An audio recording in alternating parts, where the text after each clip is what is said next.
Boa tarde. Antes de mais, pedimos desculpa pela demora, mas o tráfico com chuva na cidade acabou por nos fazer chegar tarde. Tenho muito gosto em estar aqui com a professora Fernanda Rodrigues, que me vai explicar o que é, e a nós todos, o que é que está a ser feito no grupo de trabalho que foi constituído para delinear uma estratégia nacional de combate à pobreza. Eu tenho muito gosto, Sra. Professora, de estar aqui consigo, grande especialista nestes temas e de especialidade que não é só académica, é também de trabalho prático, de aplicação prática, em ouvir o que é que está a ser pensado, o que é que está a ser preparado para a aplicação, sobretudo quando todos sabemos que estamos à beira de uma crise social de proporções inéditas. Todos percebemos que, de alguma maneira, a crise foi contida ou pelo menos empurrada com a barriga por algum tempo com estas medidas de emergência e de layoff adotadas a nível nacional, mas quando acabarem a suspensão das moratórias nos bancos, quando muitas famílias se virem pelo desemprego impossibilitadas de pagar as rendas ou as prestações às casas, vai dramaticamente agravar-se a situação social, a crise social. Vamos ver famílias em real dificuldade, crianças a serem dramaticamente afetadas, mais do que aquelas que já são, e a aumentarem os setores de grande vulnerabilidade na nossa sociedade, que já vivem em risco de pobreza, porque nós somos dos países que temos um elevado índice de pessoas em risco de pobreza e suspeito, mas dir-me-á, esse elevado risco de pobreza tem vindo a aumentar mesmo antes da pandemia. E a pandemia só veio naturalmente agravar essas condições. Portanto, é perfeitamente importante e pertinente que o Governo tenha nomeado uma comissão para delinear uma estratégia de combate à pobreza. Sei que isso envolve desde logo o Ministério da Segurança Social e Solidariedade, envolve também a própria Presidência do Conselho de Ministros, a Ministra Mariana Vieira da Silva.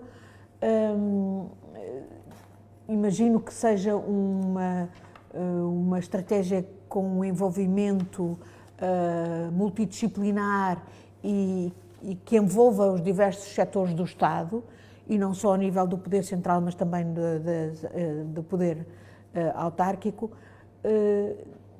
Diga-nos, Sra. Professora, o que é que está na calha, porque esta é realmente uma questão da maior importância para a sociedade portuguesa e para a nossa, não é só tranquilidade coletiva, é também até para a nossa própria segurança coletiva, porque nós sabemos quando a sociedade se destrutura ao ponto de se passarem os limiares que nunca são aceitáveis da pobreza, pois está a abrir a porta a todo o tipo de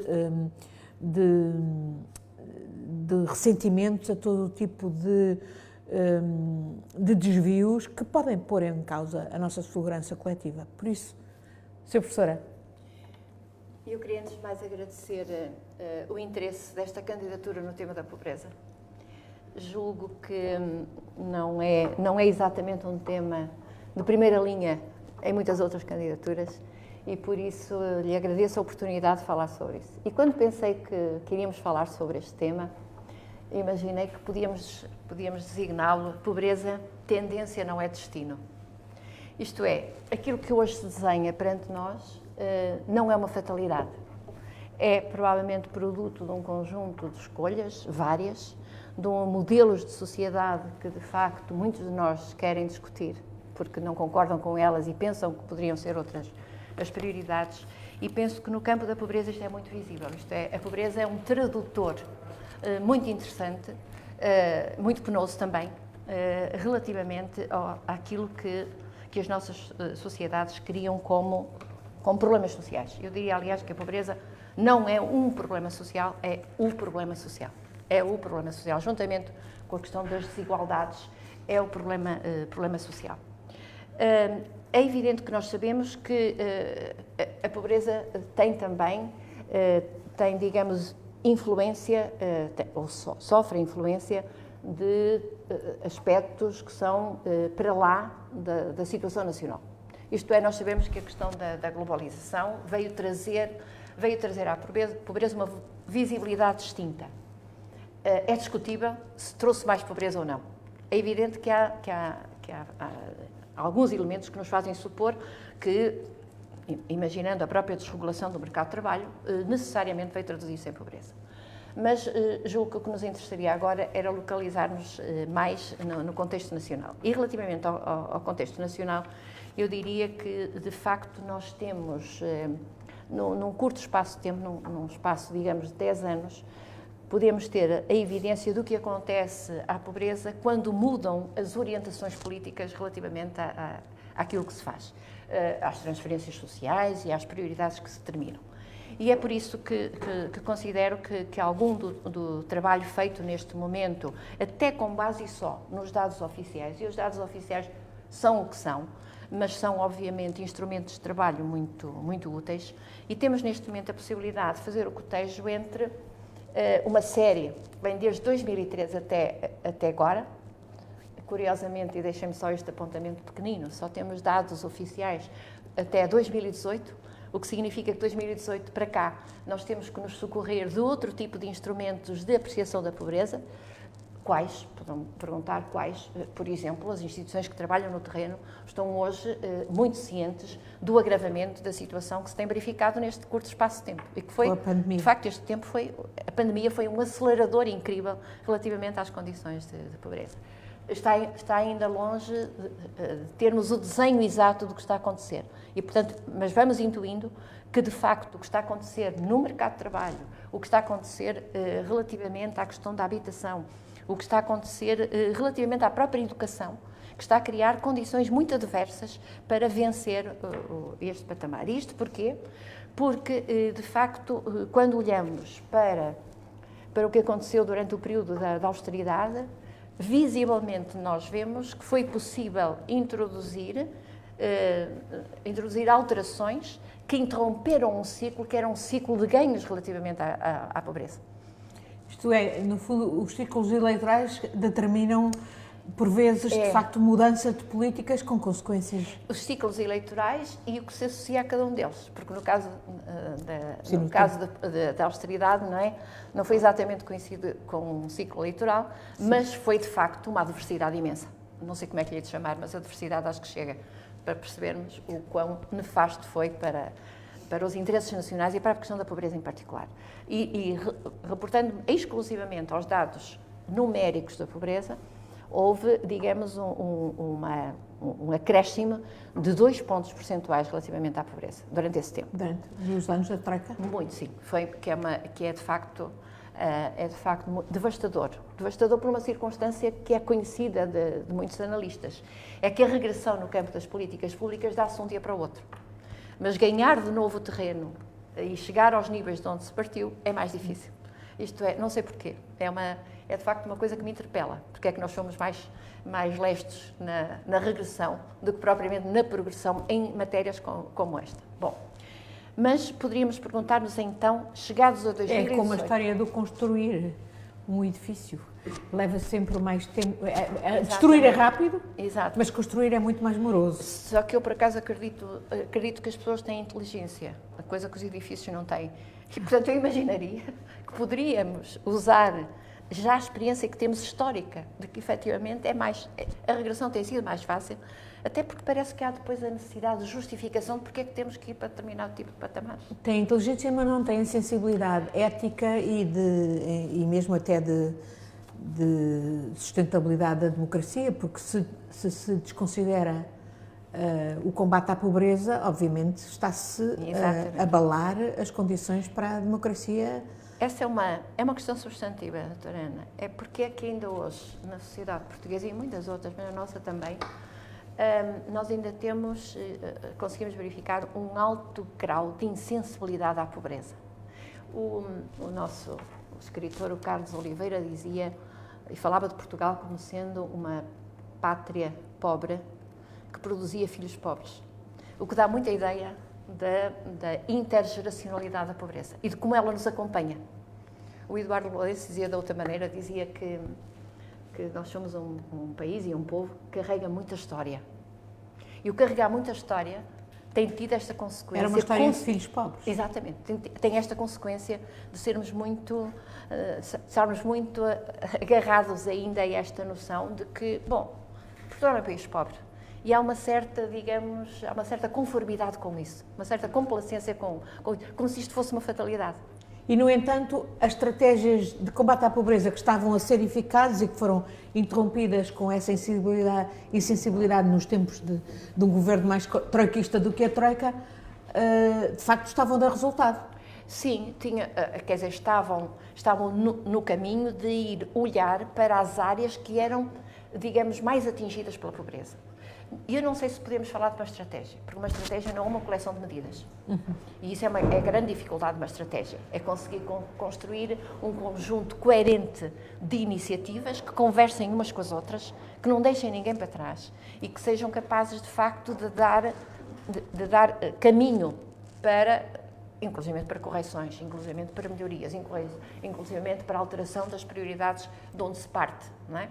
E isso é o grande desafio de uma estratégia, não é? Será essa coerência, que é uma coerência que ao mesmo tempo tem que ter uma outra coisa que nem sempre é muito fácil, tem que ter um consenso político de suporte. E agora isso existe nessa estratégia que está a ser delineada? Pela estratégia não me posso pronunciar. Porquê é que não posso pronunciar? Porque de facto ela está em elaboração. Agora o que posso dizer é que o mandato para esta estratégia é um mandato claro.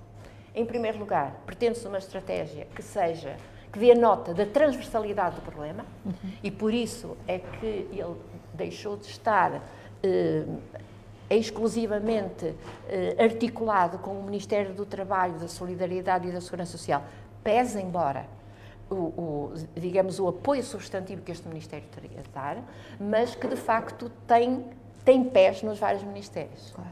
E de tal maneira que é, de facto, a presidência do Conselho de Ministros que dá também o seu agrema para, efetivamente, se constituir um grupo de trabalho para construir a estratégia.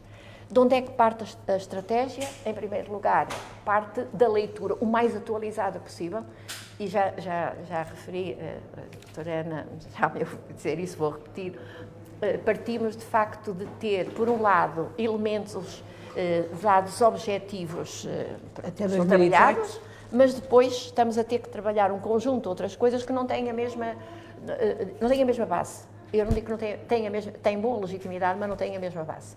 Bom, mas dizendo isso, e se pensássemos exclusivamente em quem eram os pobres em 2018? Quem eram os pobres? Em primeiro lugar, 55% da população pobre era do sexo feminino. Aqui temos uma primeira indicação. Porquê é que eu vou dizer isto?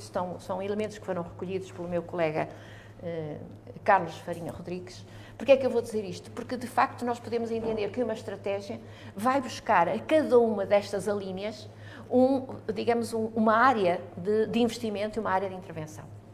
18% das pessoas em situação de pobreza eram crianças e jovens com menos de 18 anos. É evidente que não estamos nos 20 e tal % que conhecemos, mas nenhuma sociedade se pode conformar com 18% de crianças em situação de pobreza. E não digo como tenho ouvido dizer algumas pessoas, porque as crianças são o futuro. Não, as crianças são o presente. Claro. E é no presente que temos que atuar sobre isso. É no presente da sua educação, é no presente da sua saúde, é no presente da dignidade da habitação onde estão, é no presente das comunidades onde vivem, que de facto se podem gerar cidadãos com outro suporte cívico e social. 22% dos pobres eram pessoas idosas, o que também é um número muito, muito preocupante. 53% dos indivíduos em situação de pobreza viviam em agregados familiares com crianças. Isto é, as crianças ainda hoje, digamos, penalizam os agregados, porque de facto eles têm menos recursos para acorrer à responsabilidade de ter crianças. 15% eram desempregados com mais de 18 anos, peço desculpa, 19 eram reformados, 39 viviam em grandes centros urbanos e 9% da população vivia nos Açores e na Madeira, que têm altíssimos níveis de pobreza. Mas não vai sem dizer que, concretamente, na região autónoma dos Açores, está criada e em acompanhamento uma estratégia regional de luta contra a pobreza, com muito significado local, que esperemos que seja continuada agora. Bom, isto para falar exclusivamente da pobreza monetária. Então, digamos que em cada uma destas linhas... Da pobreza monetária? Exatamente. E o que é que quer dizer com a pobreza monetária? Estamos só a apreciar quem fica de fora de 60% do rendimento médio dos cidadãos deste país. Estamos só a falar de rendimento. Mas já hoje acrescenta-se, digamos, à apreciação da pobreza monetária, neste caso, a privação material. O que é privação material? Nós hoje não podemos apreciar só a situação de pobreza ou do empobrecimento quando falamos dos rendimentos. Temos que falar também de um conjunto de outros indicadores que são importantes. De que indicadores é que estou a falar? Por exemplo, a capacidade que nós temos de reagir a uma despesa inesperada. E, concebidamente, as pessoas em situação de pobreza têm menos essa condição. Isto é, quem tem, digamos, o aforro para fazer esse enfrentamento não é a população em situação de pobreza, seguramente. Então, nós, relativamente à taxa, temos uma outra taxa, e desculparão, porquê que nós usamos isso? A questão da pobreza está permanentemente a ser testada pela sua consistência de avaliação. E há muitas pessoas que ainda hoje acham que o principal da sociedade portuguesa são os pobres de espírito, que é uma coisa muito insana, muito insana. E, portanto, é necessário... Há muitos pobres de espíritos ricos. Exatamente. E há muitos... Ainda bem que foi a doutora Ana a dizer isto, para pobres, ter que dizer. materialmente pobres, absolutamente. Ricos como pessoas e até intelectualmente. Exatamente. Isto é uma maneira de fugir à questão. É uma maneira, de certa forma, de não querer entender a densidade do problema que temos por diante. E, de facto, o problema que temos por diante é um problema sério e é um problema que eu julgo que tem que merecer prioridade política no nosso país. Dizia há bocadinho a doutora Ana, com muita propriedade, dizia, se nós não enfrentarmos a pobreza, vamos ter várias dificuldades. E eu acho que uma das dificuldades, seguramente, e penso que a doutora Ana me acompanhará nisto, é de que ninguém gosta de viver num país pobre. Nenhum de nós gosta de ser identificado por fazer parte de uma sociedade pobre. Uma sociedade pobre empobrece-nos a todos. Absolutamente. E não é só uma questão de imagem, é também uma questão de condições de sustentabilidade da própria sociedade. Desde logo até ao nível da segurança. É uma matéria a que eu sou muito sensível. Ninguém pode viver com condições de tranquilidade se não há segurança e a segurança não convive bem com as desigualdades e com as injustiças sociais. Então, nós temos, em termos de privação material, isto é um tipo de privação que nos exclui de um conjunto de benefícios que estão hoje ganhos nas nossas sociedades, que é, por exemplo, a possibilidade de ter uma semana de férias. Essa apreciação está feita. E quando foi feita para a realidade portuguesa, as indicações que nós temos neste momento, baseadas estatisticamente, não é uma opinião subjetiva, não é uma opinião, é mesmo com base nos elementos que temos e que são comprovados, temos um nível de privação material, isto é, pessoas que têm ausentes da sua vida 4 dos grandes indicadores da privação material.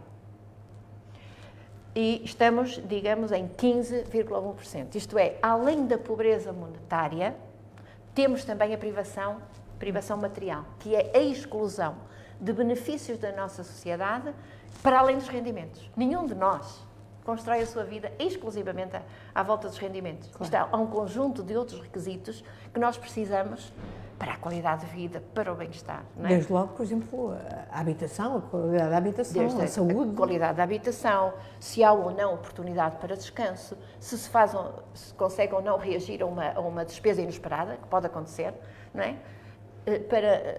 do que nós comprovamos, uma despesa inesperada pode constituir uma situação de empobrecimento para muita da população, que vive, digamos, num linear de tal maneira que qualquer despesa adicional é um desequilíbrio. Ora, isto não dá uma garantia, de facto, de presença, de confiança, de crédito, inclusivamente, na sociedade e nas instituições que temos. E, portanto, também do ponto de vista da pobreza,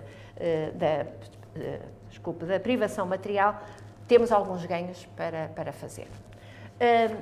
Acresce ainda a tudo isto que, ultimamente, se tem considerado que as situações de pobreza podem ser vistas também pela baixa intensidade do trabalho que cada agregado dispõe.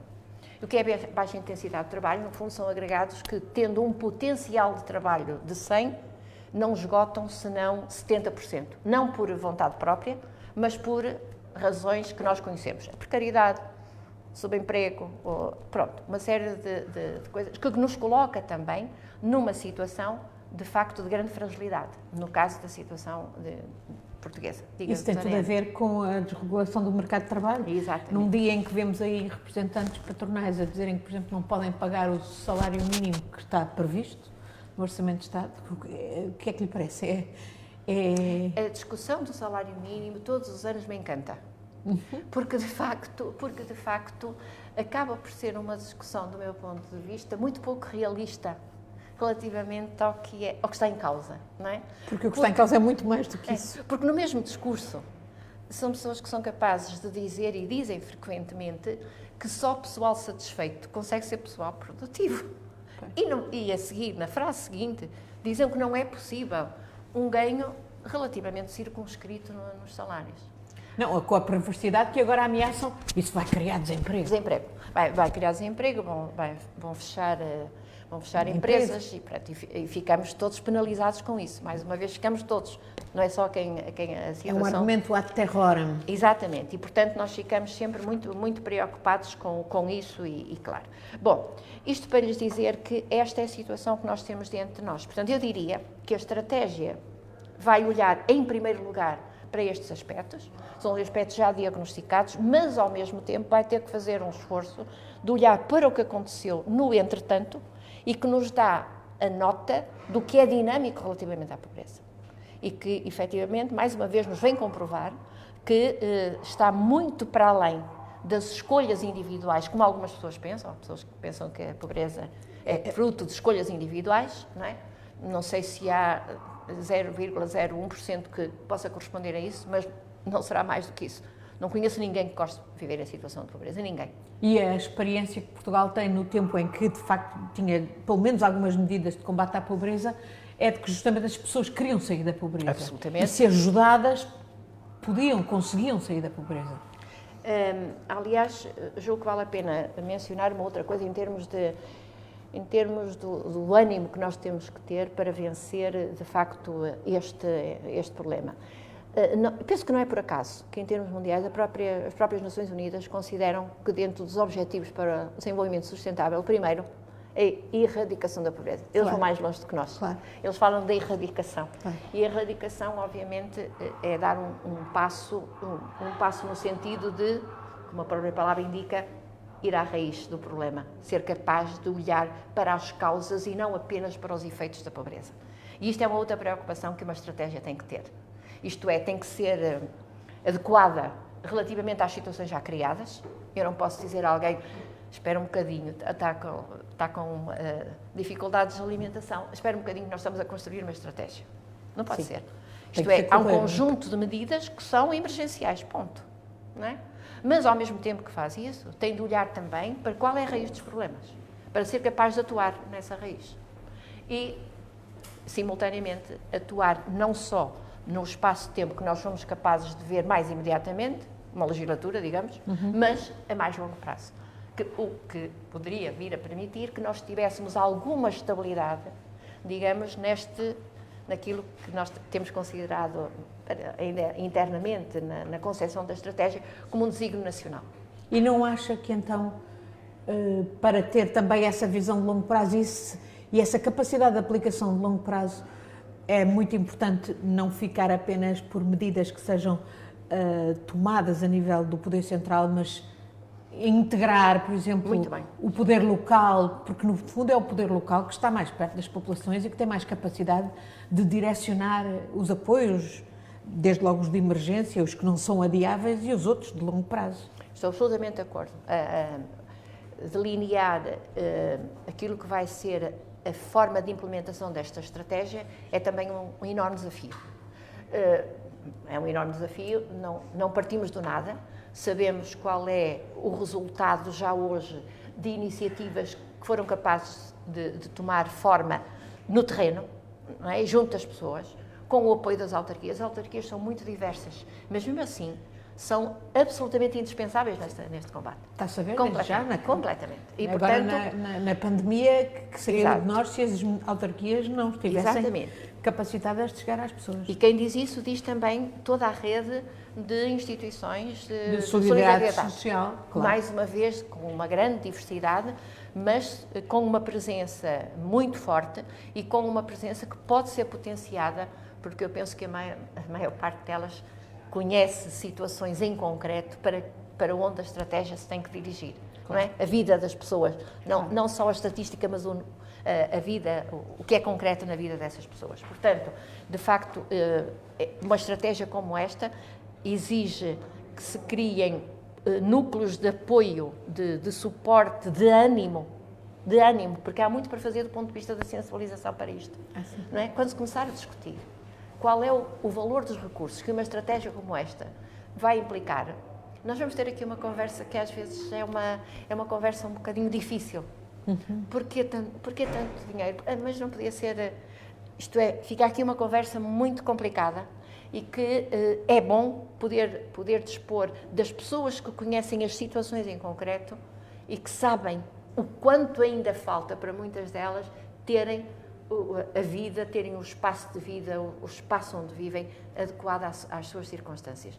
Mas estou convencida que contamos, na maior parte das autarquias, com um suporte não só de recursos, mas de ânimo, relativamente a isso. E, portanto, é seguramente uma dimensão que a estratégia vai ter que ter em conta, ao mesmo tempo, diria eu, que ter um sistema de acompanhamento e de avaliação. A palavra avaliação está um bocadinho gasta, mas tem que ser. Tem que ser. Isto é, de vez em quando, o que é avaliação? É parar para pensar. E ver se as medidas estão a ser eficazes. E ser capaz de fazer outra coisa que às vezes politicamente não é muito aceitável. Corrigir a trajetória. Acabou. Quer dizer, a gente vai delinear uma estratégia a partir de uma leitura de coisas que faz neste momento. Essas coisas estão a mexer. E quando elas mexem substantivamente, ou nem é preciso ser substantivamente, quando mexem de tal forma que é preciso olhar para outros enquadramentos, é preciso fazê-lo. É preciso ter a coragem para o fazer. Eu julgo que a estratégia, também do ponto de vista do seu acompanhamento, tem de estar preparada para isto. E essa estratégia, portanto, tem que ter em conta os vários grupos populacionais, como esses que identificou, que Sim. são os principais sujeitos de uma intervenção para minorar e para os tirar da pobreza e, portanto, imagino que consoante o segmento populacional de que se fala, as medidas vão variar. Por exemplo, em relação às crianças, certamente serão medidas porventura diferentes das que se pensam em relação aos idosos. Nós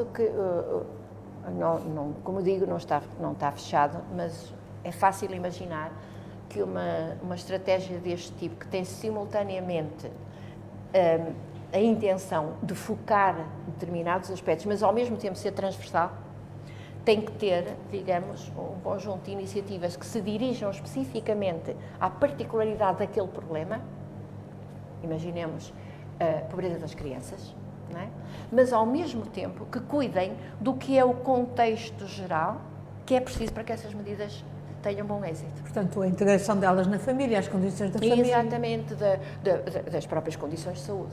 Nós, por exemplo, da habitação. No Plano Nacional de Ação para a Inclusão, quando ele foi feito, o último terminou em 2010, chamávamos medidas específicas e medidas transversais. não é? Portanto, medidas, por exemplo, o aumento da política de salários, ou dos salários mínimos, é uma medida transversal. Essencial. Vai atingir, digamos, vários dos grupos que estão pensados. Bom, portanto, eu Mas em relativamente... muitos casos não chega de todo e, portanto, têm que ser Não, também porque- complementadas com medidas direcionadas, por exemplo, a estes setores específicos.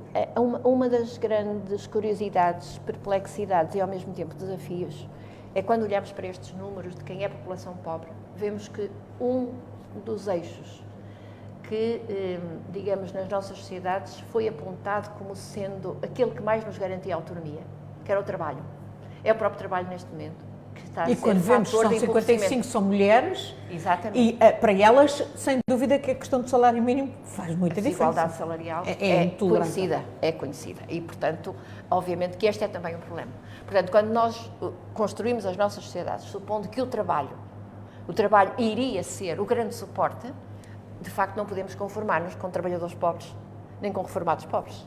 Estão dependentes de trabalho, não é? Ficaria só o conjunto da outra população que não esteve vinculada na sociedade pelo trabalho e há população assim e que obviamente tem direitos como têm os outros. E quando temos, por exemplo, tanta população jovem a depender de trabalho precário, muitas vezes até se põe 2 empregos, ambos mal pagos. Exatamente. E precários, uma das questões que, pelos vistos, ao que sabemos, esta situação pandémica vai trazer ao de cima, é de como, efetivamente, o trabalho precário, um trabalho sem garantias, é um trabalho empobrecedor. Claro. É um trabalho empobrecedor em qualquer circunstância, mas é um trabalho particularmente empobrecedor quando há uma intempérie social e política como esta, obviamente. É empobrecedor de várias maneiras. E é empobrecedor civicamente, desde logo, porque as pessoas não têm alternativa a aceitar trabalhar, muitas vezes em condições até ilegais, não é? De dumping, em dumping mesmo social, porque é a única forma de rendimento, de obter rendimento que obtêm. As pessoas podem ter. Bom, portanto, relativamente à estratégia, eu não lhe posso adiantar muito mais. Quando é que vai ser publicada? Ficamos de entregar um draft da estratégia no dia 15 deste mês. Estamos a trabalhar nesse sentido. Temos consciência que uma estratégia não se faz num folgo, mas que se vai fazendo e de facto, estamos muito esperançosos naquilo que possa ser de novo. Estamos a fazer uma ampla audição de agentes sociais que podem contribuir para isso, mas uma vez delineada alguns dos seus pilares. O desafio é aplicar. Gostaríamos de voltar a essa audição, mas depois ser muito, muito incisivos na questão da aplicação. Aliás, eu já tive ocasião de dizer uma coisa que não sei se é muito curial dizer-se, mas eu disse, escolham os eixos que quiserem, desde que os cumpram. Porque, de facto, nós temos ficado sempre a meio do caminho, para não dizer que ficamos até mais recuados do que isso. Portanto, vamos construir uma estratégia modesta, que não vai chegar aos problemas todos, mas vai chegar a alguns, mas vamos até ao fim com isso. E vamos aplicá-la. E vamos ficar no papel. É isso, vamos aplicá-la. E rapidamente, O que é porque a aplicá-la? emergência... Exato, o que é aplicá-la é isso, é responder à emergência, é responder a mais longo prazo, é muni-la dos recursos necessários, não é de grandes coisas, mas é dos recursos necessários, muni-la dos instrumentos de acompanhamento e de ânimo que uma estratégia precisa para ser vinculada. Eu tenho andado aí e a falar com câmaras que me dizem que, por exemplo, os programas de apoio à alimentação nas escolas foram estendidas às famílias das crianças, por causa das necessidades que a crise impôs. Ouvi isto em Sintra, ouvi isto em Leiria, ouvi isto em algumas outras... Sim, as crianças já tinham sido prolongadas para além dos períodos escolares. Exato, mas agora são extensivas às próprias famílias, com o que diz muito de como a situação se está dramaticamente a agravar. E, portanto, é esse tipo de medidas específicas que pensa que a estratégia vai contemplar. Sim, a estratégia vai ter que se comprometer com medidas específicas, não vai poder ficar só por uma leitura dos problemas. As medidas específicas, obviamente, serão a segunda parte deste fogo. Agora, neste momento, o que nos importa salientar é qual é a direção que isto tem que ter e, ao mesmo tempo, que tipo de acompanhamento tem que ter para que chegue a resultados. As medidas, obviamente que em planos anteriores, não eram estratégias, eram planos, mas nós tínhamos cerca de 150 medidas elencadas como sendo importantes para... E admito que nesta situação andaremos à volta disso, mas não sei ainda. Mas, então, o grande desafio também é contemplar dotações financeiras que permitam que essas medidas, de facto, sejam levadas à prática. Eu falo sempre de recursos porque dotações financeiras é muito assustador. É sempre muito assustador e é sempre o grande calcanhar daquilo é discutir o financiamento de uma estratégia. Mas uma estratégia como esta não vive só desse financiamento. Vive também dos recursos humanos que se tem que afetar. Vive também e muito dos espaços físicos que é preciso criar ou melhorar, não é? Portanto, de facto, implica um conjunto alargado de recursos, dos quais os recursos financeiros. Estamos a falar de pobreza, estamos a falar de um patamar de rendimentos baixo, que só se resolve, em parte pelo menos, com uma afetação significativa do ponto de vista financeiro. Isso não se compadece com aqueles discursos que cada vez vimos fazer de alerta outra vez para o déficit de dívida. Déficit de dívida é de todos, se de facto continuarmos a descurar, retirar da pobreza tantos dos nossos concidadãos. Isso leva-nos a uma outra discussão interessante, que é quais são as prioridades no país. Pois. Não é? Quais são as prioridades no país? E, de facto, nós temos que considerar que, digamos, essa dívida é uma das coisas que está em cima da mesa. Qual é a grandeza que isso vai ter? Sim, não há desenvolvimento económico se deixarmos alguns ficarem para trás. Absolutamente. Aí é que não há. E não há desenvolvimento económico para a própria área da economia. Isto é, não são só os próprios que beneficiam com isso. Pois. Não é? Portanto, esta é uma vantagem de dupla face. Sim, porque no fundo ter tão grande faixa da população em situação de pobreza é não considerar as suas capacidades produtivas, é desprezá-las, é desprezar os riscos de saúde que correm e que todos corremos, é desprezar as implicações, como digo, a nível da própria segurança, para além de outros aspectos da justiça alimentar. É desvalorizar inclusivamente o crédito das pessoas na sociedade em que vivem.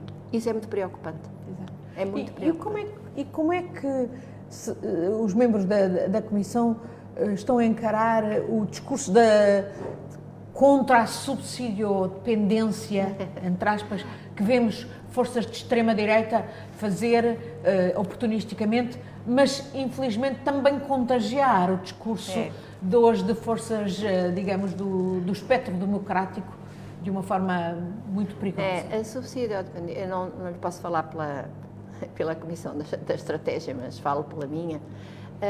O discurso da subsidiodependência é um discurso, para além de estafado, desadequado, porque se efetivamente nós podemos comprovar que transferências sociais como o rendimento social de inserção têm os montantes que têm, eu não sei quem é que fala de subsidiodependência.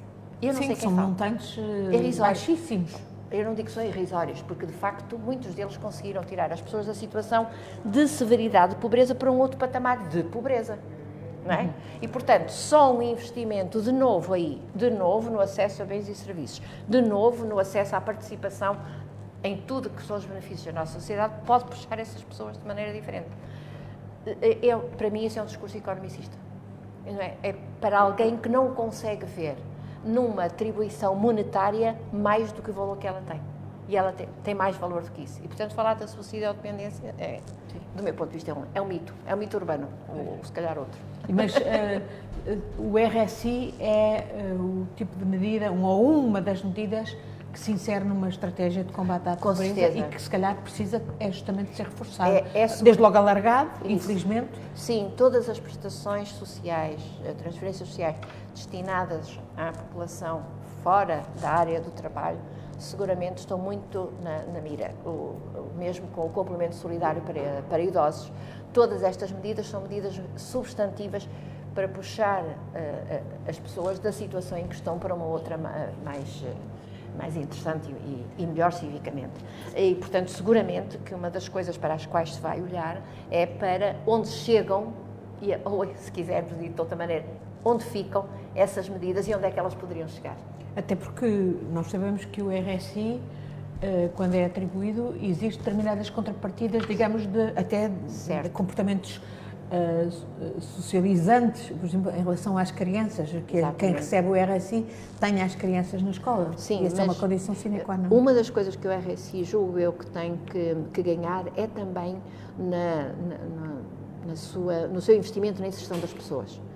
Nós temos tido alguma iniciativa desse ponto de vista, mas eu acho que temos tido um entendimento de inserção muito limitado.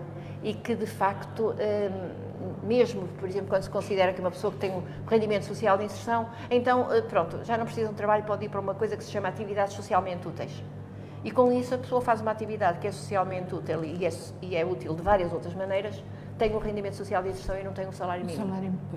De que é que estamos a falar? Portanto, isto tem de ser olhado de frente.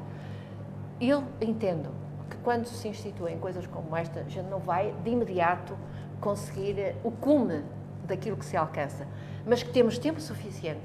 O rendimento mínimo garantido agora social de inserção já tem umas décadas de existência e, portanto, já pode olhar para si, já pode rever-se, já pode atuar, já pode fazer um retoque naquilo que é o seu alcance.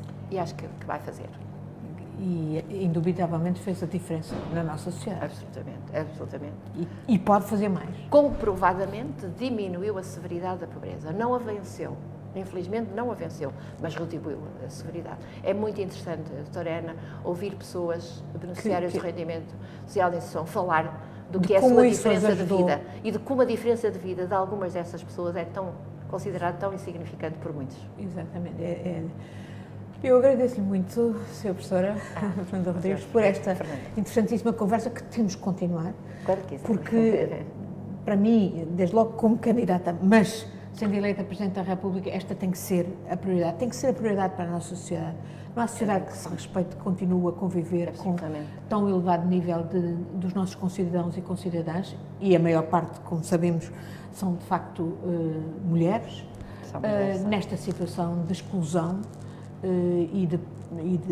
que obviamente é a pobreza determina. E de exclusão a todos os níveis, incluindo, naturalmente, de participação cívica. Nós vamos continuar a nossa conversa e muito obrigada. Fico em pulgas por ter, desde logo, os apontamentos que me quiser dar para eu estudar e depois, certamente que haverá notícia pública dos trabalhos da Comissão que está agora encarregue de delinear essa estratégia. E penso que o desafio será aplicá-la quanto antes, uma vez que ela for delineada. E contamos, naturalmente, também com a interação que se pode ter com os diferentes setores da sociedade para garantir que, ao nível governamental, há todo o empenho em passá-la à prática rapidamente.